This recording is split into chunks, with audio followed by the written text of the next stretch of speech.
Hello students, আমাদের যে question পেপারটা সলভ চলছে সোদপুর হাই স্কুলের অ্যাকাউন্টেন্সি, এটা দুটো পার্ট গেছে। একটা পার্ট, হ্যাঁ দুটো পার্ট গেছে, কালকে একটা পার্ট ছেড়ে দিয়েছি। তো আর একটা পার্ট পাঠাবো। ডেট অফ পার্টনারের অঙ্কটা এক্সট্রা জিনিস একটা করাবো আজকে। ডেট অফ পার্টনার দেখবি কোশ্চেনে আগের বার 2023-এর সোদপুর হাই স্কুল অ্যাকাউন্টেন্সি কোশ্চেনের 4 নম্বর পেজের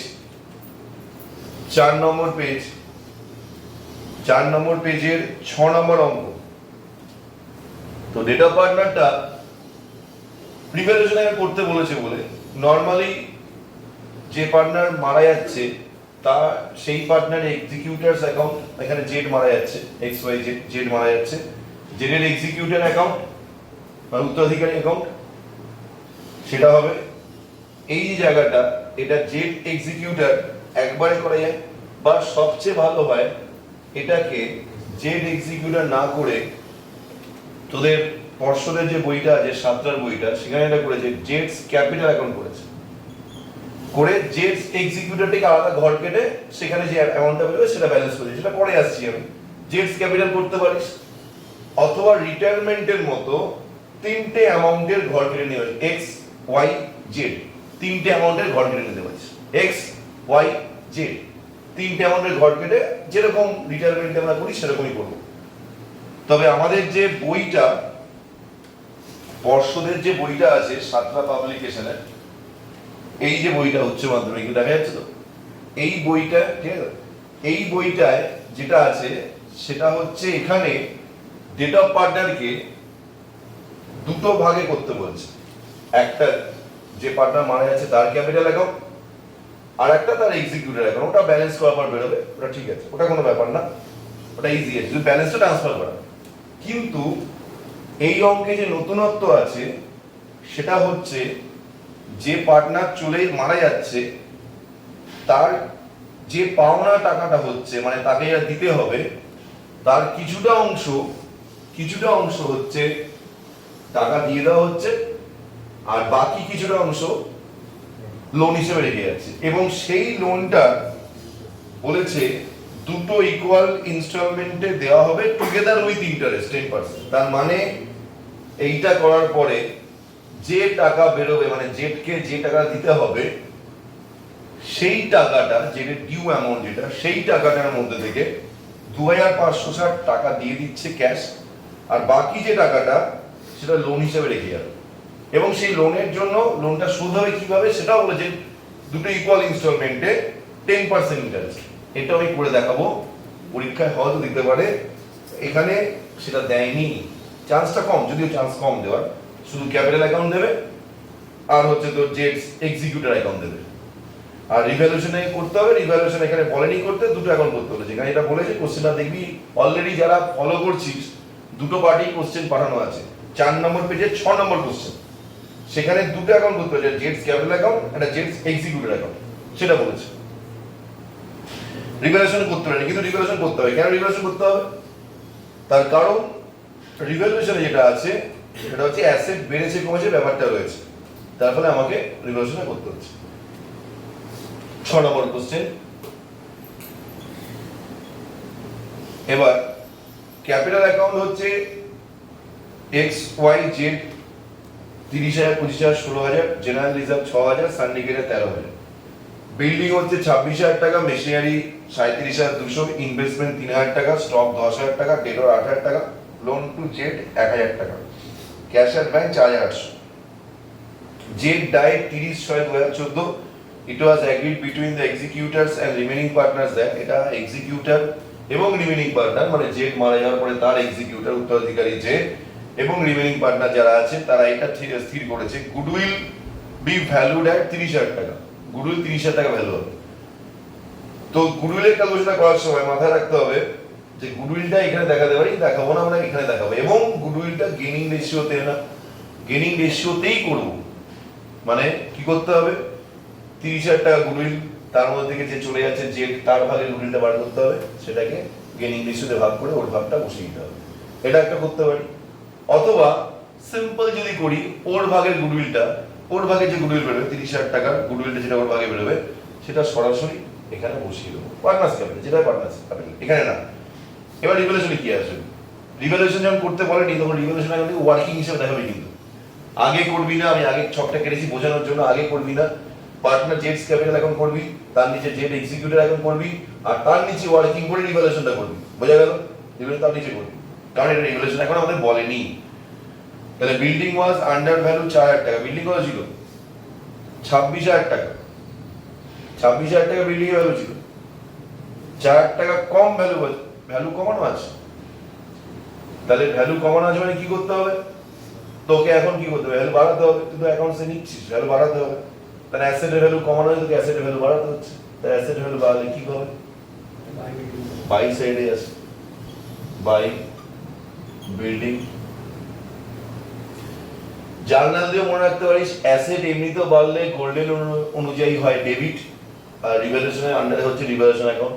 অথবা যদি আমরা শর্টকাটে মনে রাখি অ্যাসেট এদিকে বাড়লে প্লাস অ্যাসেটস, দেখ এটা ইজি হবে। অ্যাসেট পরীক্ষার সময় গুলিয়ে যেতে পারে, জার্নাল করে চিন্তা করলে একটু গুলিয়ে যেতে পারে, এটা তো লেজারের ঘর, জার্নাল করলে একটু গুলিয়ে যেতে পারে।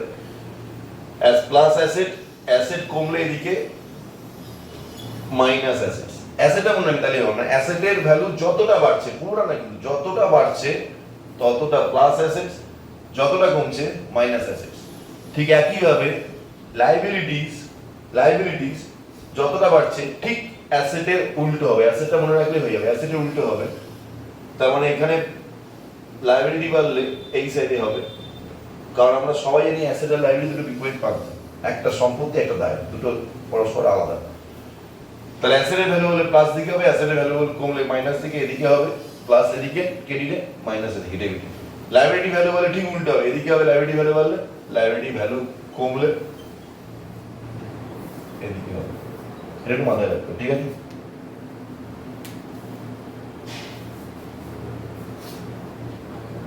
নেক্সট, এবার তাহলে বিল্ডিং এর ভ্যালু কত হচ্ছে?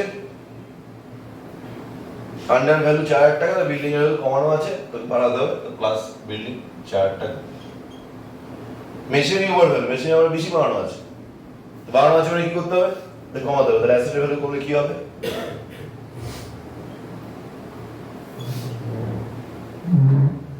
Two machinery 7,200।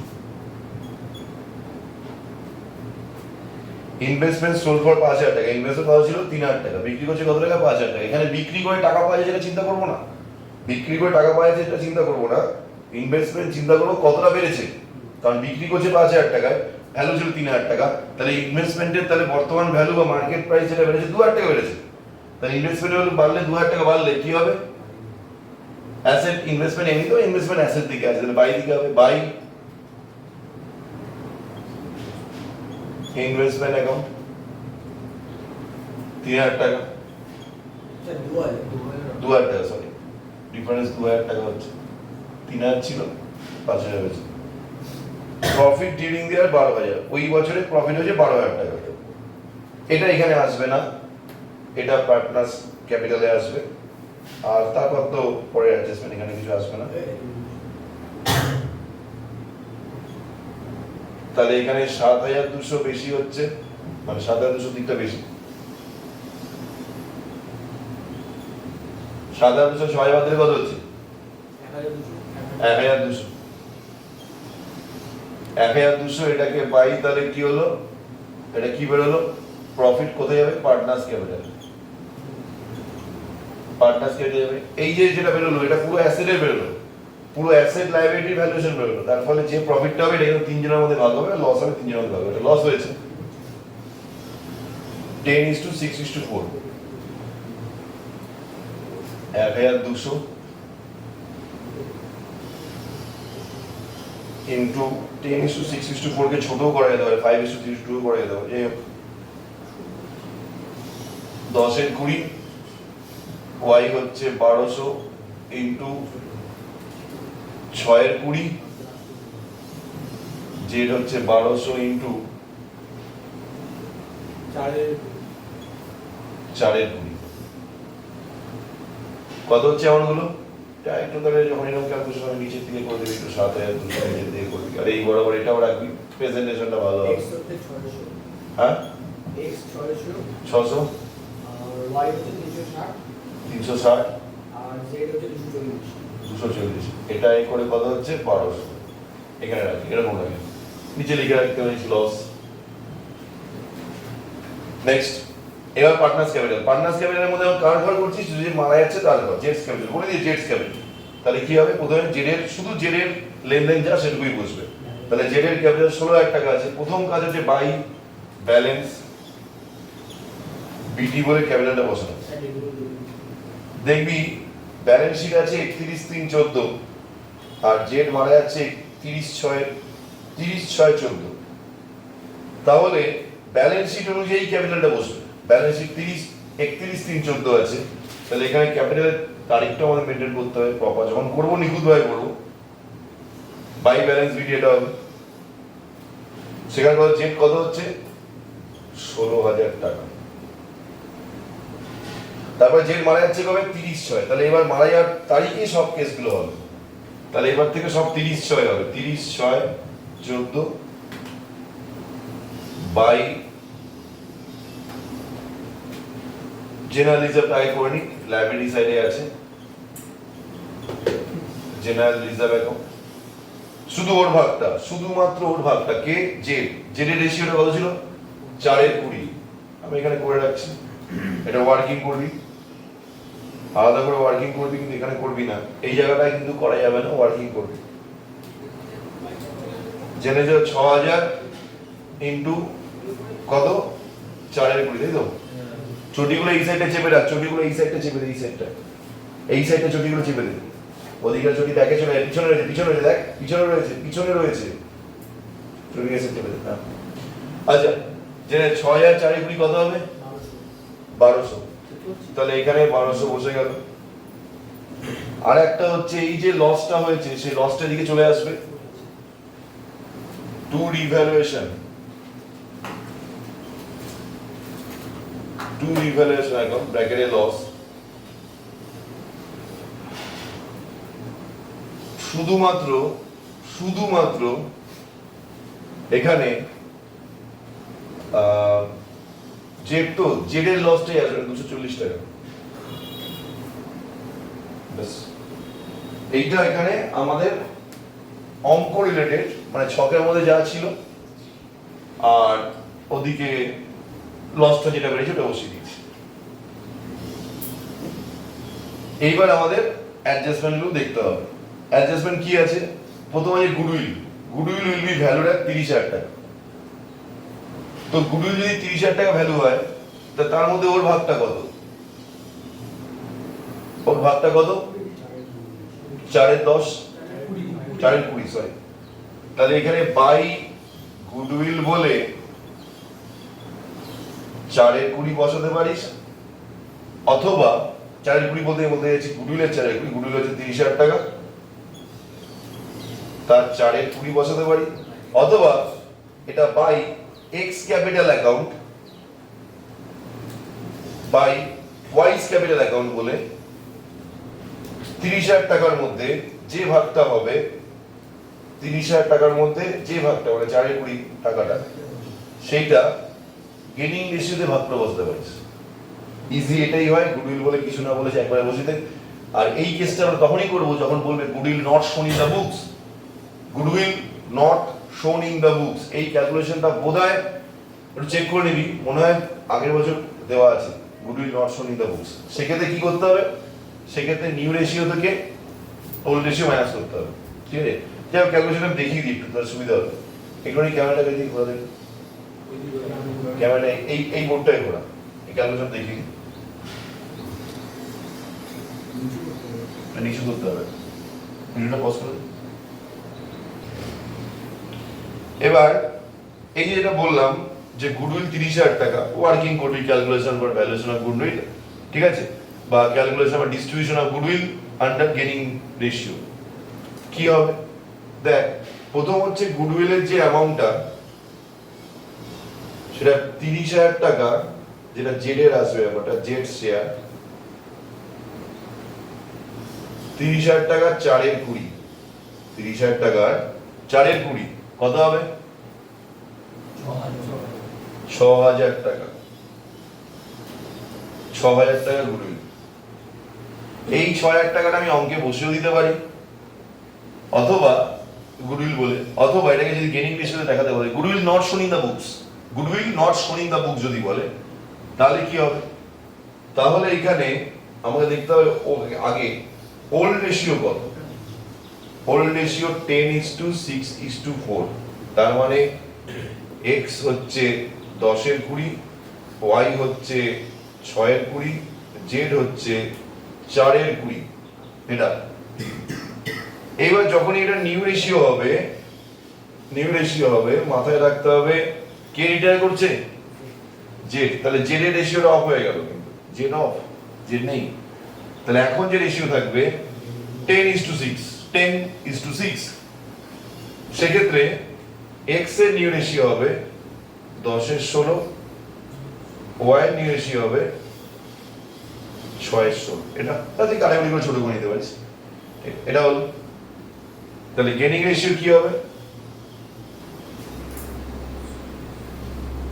গেনিং রেশিও হবে হচ্ছে formula new ratio minus old ratio, new ratio minus old ratio. তো নিউ রেশিও তো এক্স আর ওয়াই আছে, ওল্ড রেশিও না এক্স ওয়াই জেড আছে, নিউ রেশিও এক্স আর ওয়াই আছে। তাহলে সেক্ষেত্রে কি হবে? শুধু গেনিং রেশিও বল বা স্যাক্রিফাইসিং রেশিও বল, ওল্ড পার্টনাররাই করে। তাহলে এক্ষেত্রে কারা আছে এখন? এক্স আর ওয়াই। তাহলে এক্স আর ওয়াই এর মধ্যেই হবে। নিউ রেশিও কত? 10:16 মাইনাস ওল্ড রেশিও কত? 10:20। নিউ রেশিও কত? 6:16 মাইনাস ওল্ড রেশিও কত? 6:20। এটা এইবার 16 আর 20 লসাগু করলে 4 দিয়ে দেখি, 4×4=16, 4×5=20, এটা হচ্ছে। তাহলে 4×4=16, 16 গুণ 5 কত হয়? 80। 16×5=80।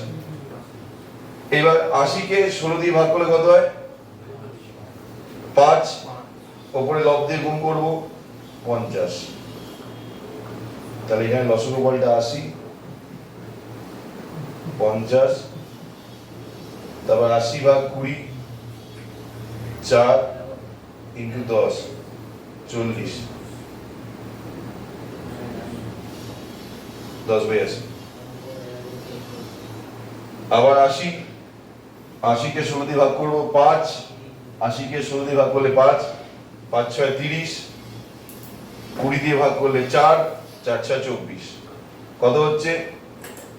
6/80 নাকি? তাহলে গেনিং রেশিও কত হচ্ছে?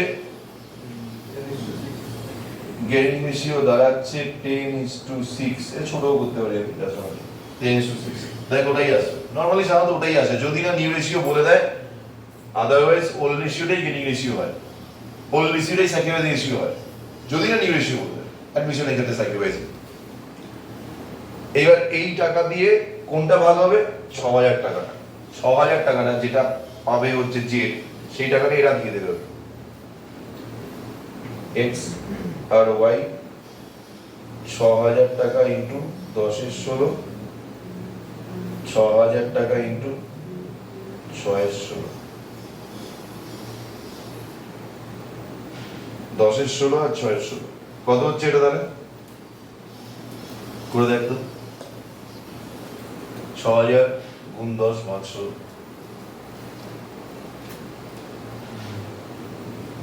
3,750। এটা হ্যাঁ, উপরেরটা। 3,750, তারপর 2,250। এটা হলো গেনিং রেশিও। ঠিক দেখেন,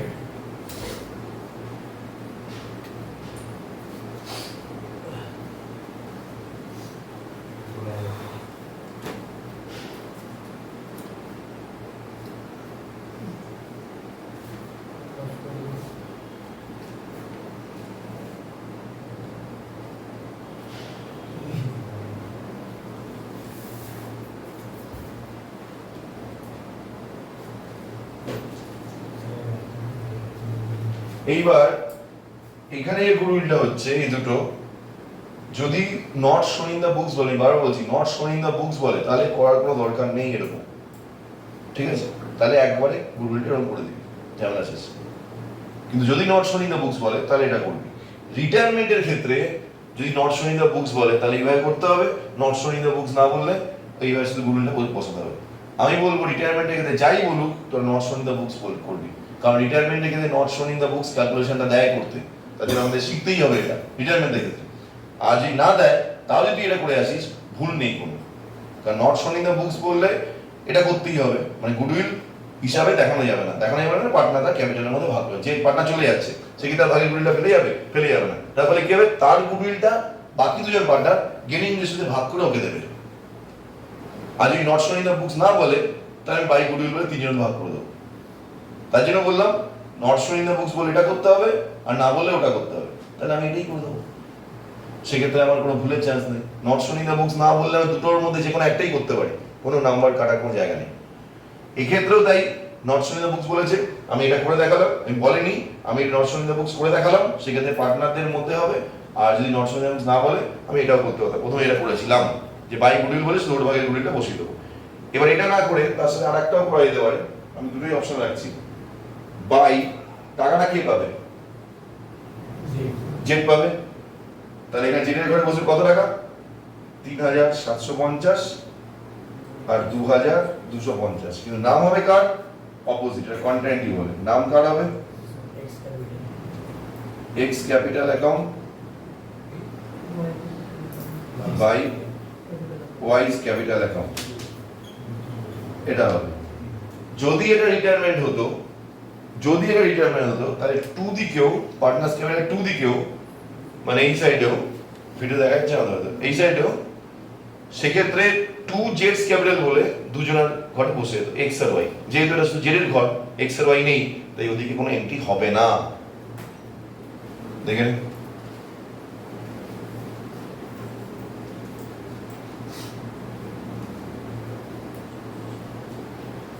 আরেকটা হয়ে গেছে। এটা আরেকটা জিনিস, সেটা হচ্ছে যে এইখানে বলেছে ডি নাম্বার অ্যাডজাস্টমেন্টটা প্রফিট ডিউরিং দ্য ইয়ার 12,000 টাকা, দেখা যাচ্ছে তো? প্রফিট ডিউরিং দ্য ইয়ার 12,000 টাকা, ঠিক আছে? যদি এখানে থাকতো এই জায়গাটা প্রফিট থাকতো, প্রফিট অ্যান্ড লস, ঠিক আছে, এই জায়গাটি প্রফিট অ্যান্ড লস থাকতো, তাহলে কি হতো? বাই প্রফিট অ্যান্ড লস বলে রেশিওতে ভাগ হয়ে যেত তিনজনের মধ্যে, এখানে একজন পাবে একজনের মধ্যে। কিন্তু যেহেতু এখানে আছে, তার মানে বলতে চাইছি এই প্রফিটটা কিন্তু পুরো বছরের না। যখন কোনো পার্টনার মারা যাবে বা রিটায়ার করবে, সেটা ডেট থাকে, একটা ডেট, তারিখ, সেই তারিখের আন্ডারে, দেখেন জেড মারা গেছে 30/6, এই তারিখের আন্ডারে রয়েছে, তাহলে এই প্রফিটটা কিন্তু থ্রু দ্য ইয়ার, পুরো বছরের প্রফিট না, কিন্তু ব্যালেন্স শিটের প্রফিট মানে পুরো বছরের প্রফিট। সেক্ষেত্রে বাই প্রফিট অ্যান্ড লস বলে আমার নর্মালি প্রফিটটা ওর রেশিওটা করে দিলে হবে যে রিটায়ার করছে।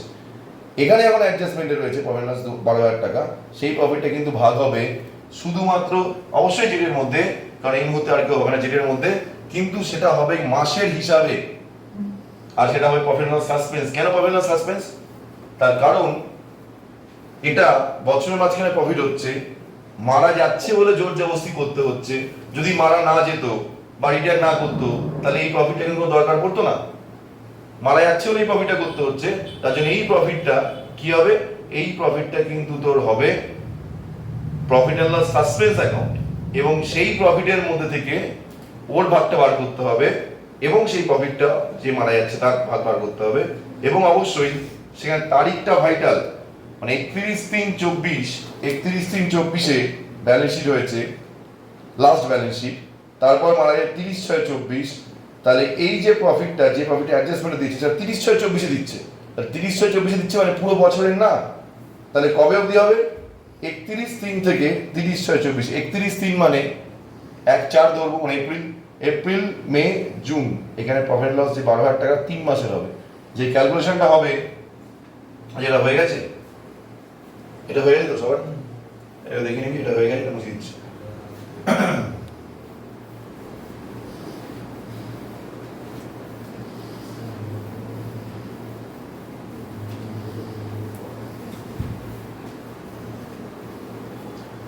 তাহলে এখানে ওয়ার্কিংটা লিখবি calculation for profit and loss suspense account, calculation for profit and loss suspense account. কেন প্রফিট অ্যান্ড লস সাসপেন্স?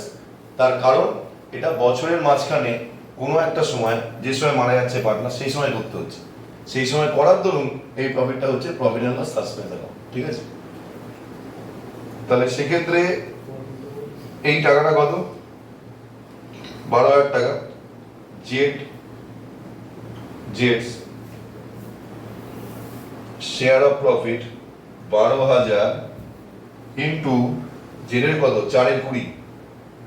4/20 তো 12 টাকা 4/20 কত হয়? হ্যাঁ, 2400। এই টাকাটা হবে পুরো, কিন্তু পুরো তো চলেনি। কত দিয়ে হয়েছে? 30/6 মারা যাচ্ছে, আর ব্যালেন্স শিটটা হয়েছিল 31/3/24 শেষ হয়েছিল। তাই 31/3/24 থেকে 30/6 অবধি ওর মধ্যে যে সময়কার প্রফিট, কারণ ব্যালেন্স শিট যখন একটা দিয়েছে তখন ওই অবধি তো সব প্রফিট লস সব হিসাবই আছে।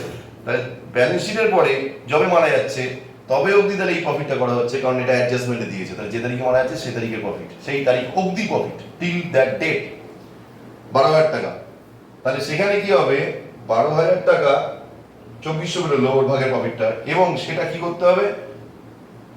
31শে মার্চ শেষ হচ্ছে, মানে এপ্রিল মে জুন, 6 মানে জুন শেষ, 3 মাস, ইন্টু 3/12।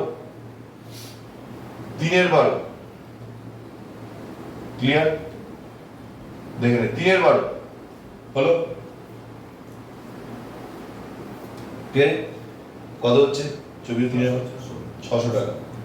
তাহলে এই 600 টাকাটা যে প্রফিট অ্যান্ড লস সাসপেন্স, সন্দেহজনক প্রফিট। কেন সন্দেহজনক? কারণ বেশি প্রফিট হতে পারে, কম প্রফিট হতে পারে, যেহেতু ওটা পুরো বছর এন্ডিং হচ্ছে না, তার আগে মরে গেছে, তার জন্য 600 টাকা।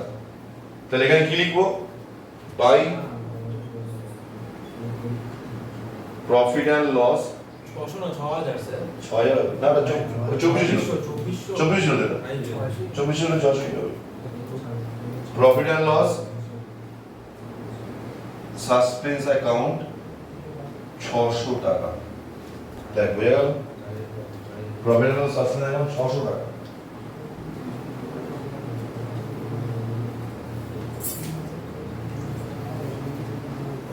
প্রফিট অ্যান্ড সাসপেন্স অ্যাকাউন্ট বোঝা গেল? ক্লিয়ার হয়েছে? দেখে নে, বোঝা গেল? নেক্সট, এবার হয়ে গেছে। এবার কি করব? সবই হয়ে গেছে, এবার বসানোটা।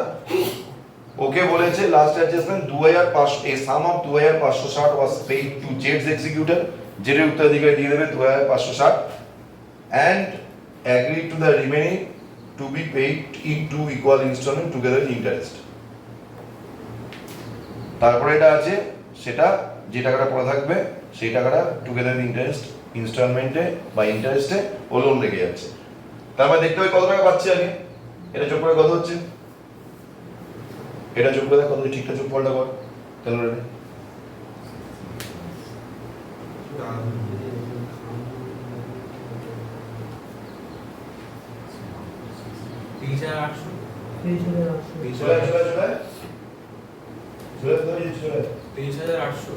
কত? 23,800। এটা হচ্ছে 23,800, 23,800।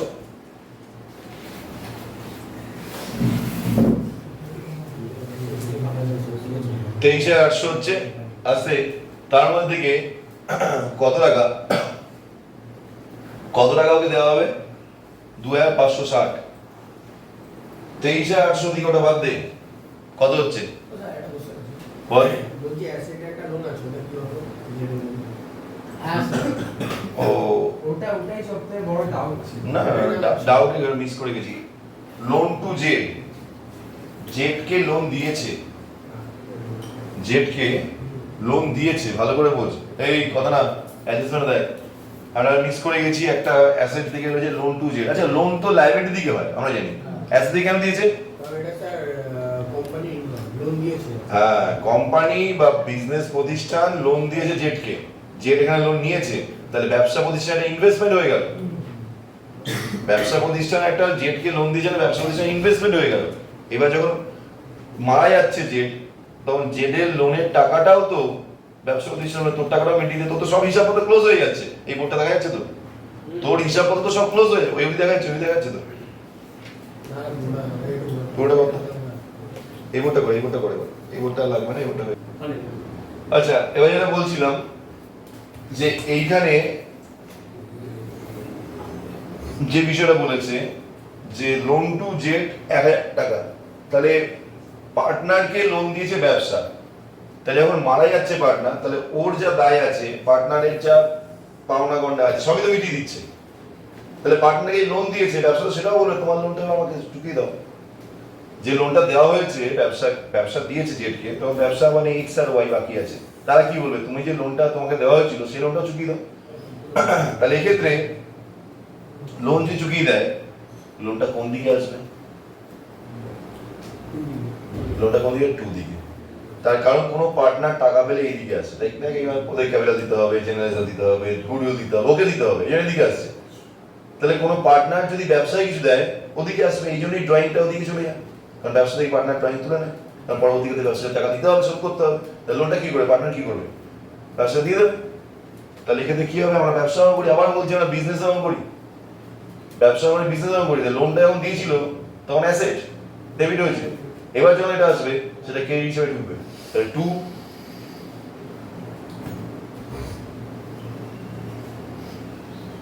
লোন, এখানে লিখবি ফ্রম জেড লিখতে হবে, টু জেড লিখতে হবে, ভুল নেই কিছু। 30/6/14 যদি ইন্টারেস্ট বলতো, তাহলে যদি ইন্টারেস্ট পে করতে হতো। যদি ইন্টারেস্ট বলতো, লোনের যদি বলতো কথা না, যদি লোন বলতো 1000 লোন, 10% লোন টু জেড 1000 টাকা, তাহলে 1000 টাকা 10% করে 3/12 মাসে ক্যালকুলেশন করতে হতো। তাহলে এটা 1000 টাকা হবে, হলো। নেক্সট, আর তো কিছু নেই, দেখে নেই, আর তো কিছু নেই, সবই তো নিয়েছি। এবার লাস্ট অ্যাডজাস্টমেন্ট, তাহলে এখানে করলে 23,800 হচ্ছে, 23,800 থেকে 1240 বাদ দে, কত হচ্ছে? কর 23,800 থেকে, হ্যাঁ কোনটা বল? ওটা পরে, ওটা জানি 2500 তো, আগে আমি জানবো কত হচ্ছে। 23,000, হ্যাঁ 2240 মাইনাস করে 240 তো এখানেই আছে। আপনি তো বললেন 1240, 22,560, 23,800 থেকে 1240 বাদ, 22,560, ঠিক আছে। 22,560 টা মাথায় রাখবি, 22,560 হলো। 22,560 এর মধ্যে বলছে যে টাকাটা পাবে যে, তার 2,560 ক্যাশ দিয়ে দিচ্ছে বা ব্যাংক দিয়ে দিচ্ছে, মানে ব্যাংকের মধ্যে দিয়ে দিচ্ছে। তাহলে এটা কি হবে? টু ব্যাংক বলে ওকে দিয়ে দিচ্ছে, বা এটা আরো ভালো হয় যদি এখানে লিখিস জেটস এক্সিকিউটর অ্যাকাউন্ট, কারণ এক্সিকিউটর আলাদা অ্যাকাউন্ট করতে বলেছে। জেট এক্সিকিউটর অ্যাকাউন্ট বলে জেটের এক্সিকিউটর দিয়ে দেবে ব্যালেন্সটা কত টাকা? 2,560।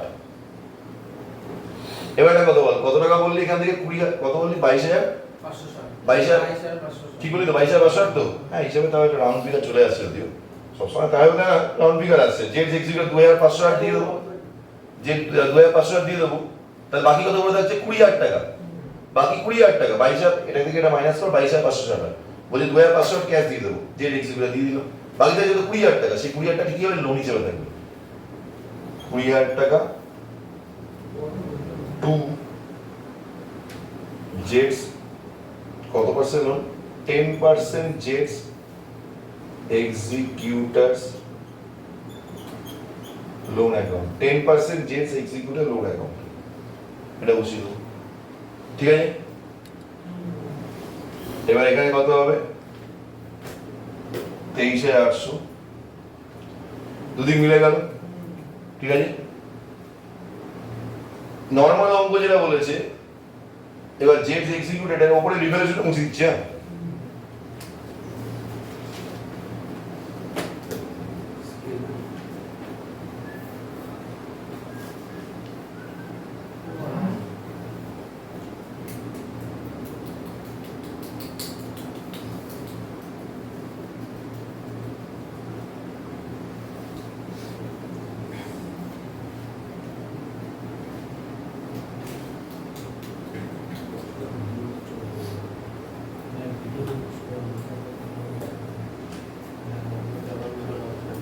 আচ্ছা প্রথম দেখো তাহলে এখানে কি করবো এখন জেডস এক্সিকিউটেড অ্যাকাউন্ট মানে জেড এর এক্সিকিউটেডকে যে টাকাটা দেওয়া হবে লেজারে ঘরে যাবে টি ফর্মে কেটে দিলাম বেশি কিছু নেই এখানে বল টু জেডস executors account to Z executor to 10% Z executor loan ঠিক আছে এইটা আমি বাই জেডস ক্যাপিটাল অ্যাকাউন্ট বসালাম আর একটা জেডস এক্সিকিউটার লোন বলে সেখানে বসাতে পারি বা এখানেও দেখিয়ে দিতে পারি কি বলা বুঝে গেল এখানেও দেখিয়ে দিতে পারি এবার যেহেতু এটা এক্সিকিউটেড হচ্ছে তাহলে এখানে কি হবে বাই জেডস ক্যাপিটাল কত 2560 এবার টু জেডস এক্সিকিউটার লোনটা এইটা যেহেতু এখানে জেড এক্সিকিউটার লোন করতে বলেনি সেই জন্য আমি এখানে আলাদা করে বসিয়ে দেখিয়ে দেবো ওটা একটু ব্যালেন্স সিটি হয়ে যাবে চলে যাচ্ছে ঠিক আছে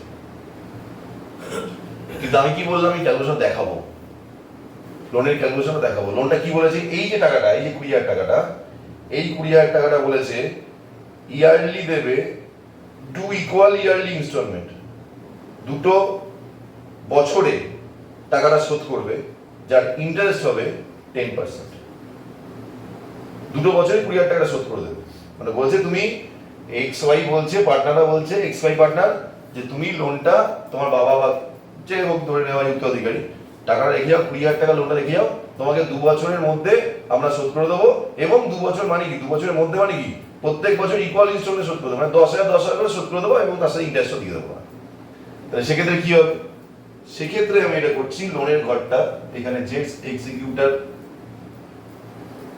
লোনের ঘরটা আলাদা করছি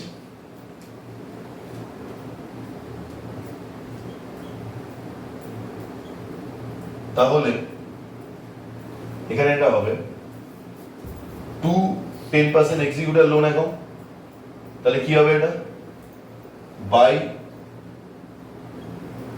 জেডস ক্যাপিটাল অ্যাকাউন্ট বলে বসিয়ে দেবো 20,000 টাকা ঠিক আছে বাই ক্যাপিটাল বলে জেডস ক্যাপিটাল বলে বসিয়ে দেবো কারণ জেড ক্যাপিটাল ঘর থেকে তো আসছে বাই জেডস ক্যাপিটাল বসিয়ে 20,000 টাকা এবার একটা কথা বলতে পারি যে এই যে টাকাটা দেবে 10,000 টাকাটা উইথ 10% ইন্টারেস্ট এটা কবে দেবে বছরের প্রথমে মানে আমি বলতে চাইছি 30/6/24 নাকি 30/14 সরি 30/14 নাকি তার এক বছর পরে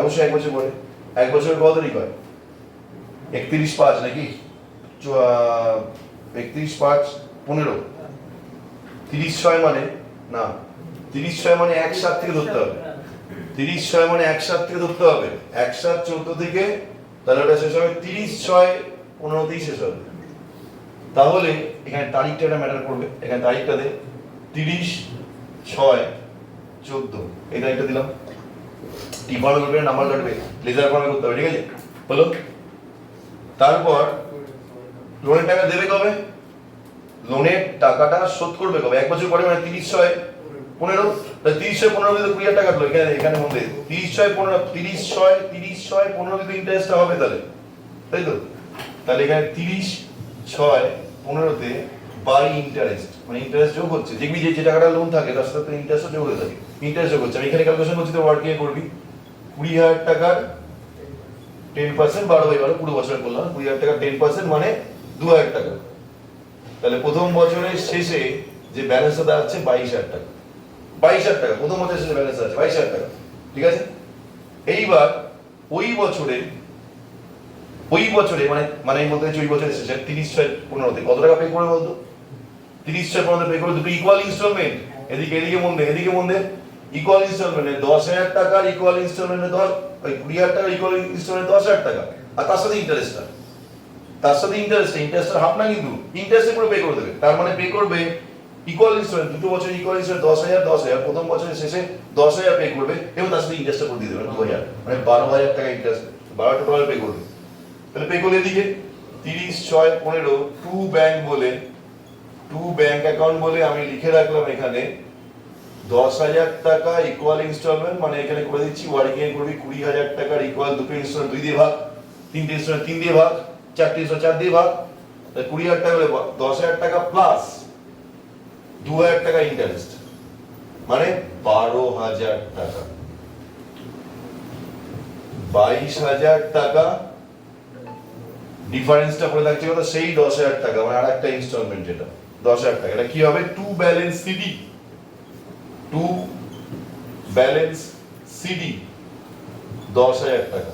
কত তারিখে, ওই 30/6/15, তাহলে এটাই আবার হয়ে যাবে 30/6/15 বা 1/7/15 যাই বল, বাই ব্যালেন্স বিডি 10,000 টাকা, তাই তো। টু ব্যালেন্স বিডি সিডি 10,000 টাকা পড়ে গেল, সেটাই হয়ে যায় বাই ব্যালেন্স বিডি পরের দিন বা ওই দিনই ধরলে বাই ব্যালেন্স বিডি 10,000 টাকা। এই 10,000 টাকাটা, এই যে 10,000 টাকাটা, এই 10,000 টাকাটা কবে দেবে আবার, এই তো দিল, এই মাত্র দিল, কবে দেবে, 1 বছর পরে। তাহলে 1 বছর পরে যদি হয়, আবার যদি 30/6/16 দেবে, 30/6/16 দেবে, 30/6/16 যখন দেবে উইথ ইন্টারেস্ট দিতে হবে, কারণ টাকা তুই যেদিন থেকে ঢোকাবি ব্যাংকে, এমনি নর্মাল ব্যাংকে যেদিন থেকে ঢোকাবি সেদিন থেকে ইন্টারেস্ট চালু হয়ে যাবে, আবার তুই যেদিন থেকে লোন নিবি সেদিন থেকে ইন্টারেস্ট চালু হয়ে যাবে, তাহলে ইন্টারেস্ট একদিনও গ্যাপ যাবে না। তার মানে এই টাকাটা পড়ে আছে 1/7/15 দেবো এই পরের বছর, তাহলে 1 বছর ইন্টারেস্ট আবার হবে, তাহলে এটা 30/6/16 বাই ইন্টারেস্ট অ্যাকাউন্ট 10,000 টাকার উপর 10% হবে, যেটা হচ্ছে 1,000 টাকা, তাহলে এটা হলো 11,000 টাকা।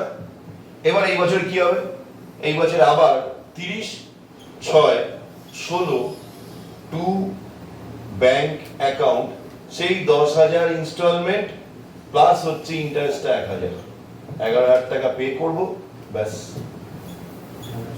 শেষ। যদি ডেট এক্সিকিউটর লোন বা 10% লোন করতে বলে তবেই এটা করবি, আদারওয়াইজ শুধু এইটা করবি, রিভ্যালুয়েশন ওয়ার্কিং করবি, এটা করবি, এবং তার সাথে সাথে জেড এর ক্যাপিটাল জেড এর এক্সিকিউটর অ্যাকাউন্টে এই দুটো বসিয়ে দিবি, টু ব্যালেন্স সিটি ঝামেলা শেষ হয়ে গেল। এই হচ্ছে